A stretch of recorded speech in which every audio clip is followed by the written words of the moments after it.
What's up, everybody? I'm Jack Slater, aka the Comic Outlaw, and I hope you're ready to start the runaround, the big runaround with the Flash. The Dastardly Death of the Rogues, Issue 4.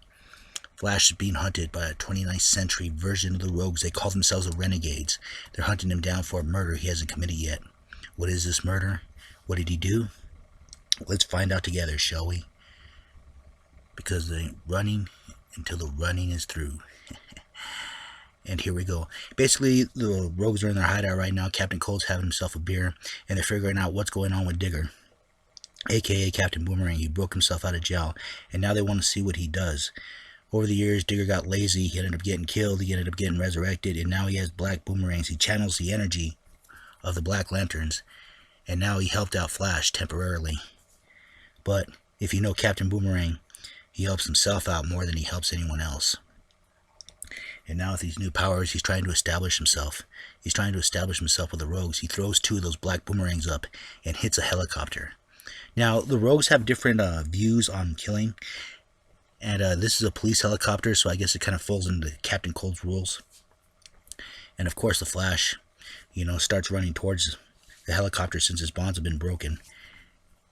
And he just takes off to save these people. And this is exactly what Captain Boomerang wanted him to do. Captain Boomerang is actually looking for notoriety right now, more over than killing people. And with the Flash using his supersonic speed, the speed force flowing through his veins and body, he feels the essence of it going around. Protects him, shields him, gives him the speed that he needs. He lands on the helicopter. But will he save them in time?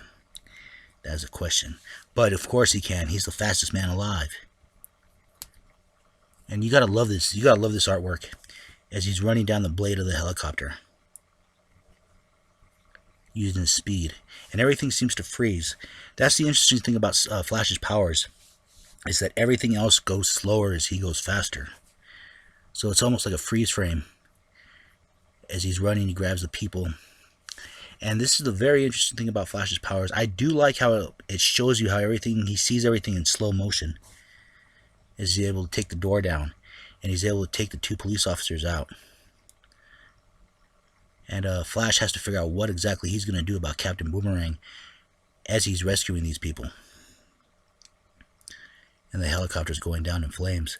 Flash also has to figure out what he's going to do exactly about that too. Flash is having a bad day, basically. This man is having a bad day.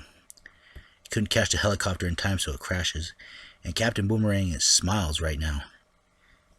His reputation's being established, but someone shows up to arrest him. And boy, do they look familiar. And this kind of nods at Captain Boomerang a bit, as it probably nods at the rest of the Rogues. Commander Cold and his boys show up, and of course, he asks why there wasn't a Captain Boomerang. He says Boomerang's a little primitive, but his boomerangs are different. They're filled with dark energy as they dodge and duck. But the one thing that Commander Boomerang forgot is that boomerangs always come back, but Flash uses his supersonic speed. I mean, this man can run. He grabs all the boomerangs, and he only has so long before they explode. So he runs out to the dock as fast as he can, carrying these boomerangs in his hand. He throws them all out with a boom. And now these are where the Renegades start going after Captain Cold. Now they do have a rule saying they can't get justice for anyone else except from their sentry. That's why they're going after Flash for what happened to the Mirror Monarch. But Top is having second thoughts. He knows what a hero Flash is, and he decides to tell him what happens. As he dispenses of his friend, Top flies off to go have a talk with the Flash as Heatstrokes telling him to wait. But Top won't be stopped. He has to tell him what's going on. And Flash grabs onto him. He doesn't even fight. He tells him that he will murder someone in cold blood. Flash says no, he wouldn't. But what about the life of his wife? Would he do it for her?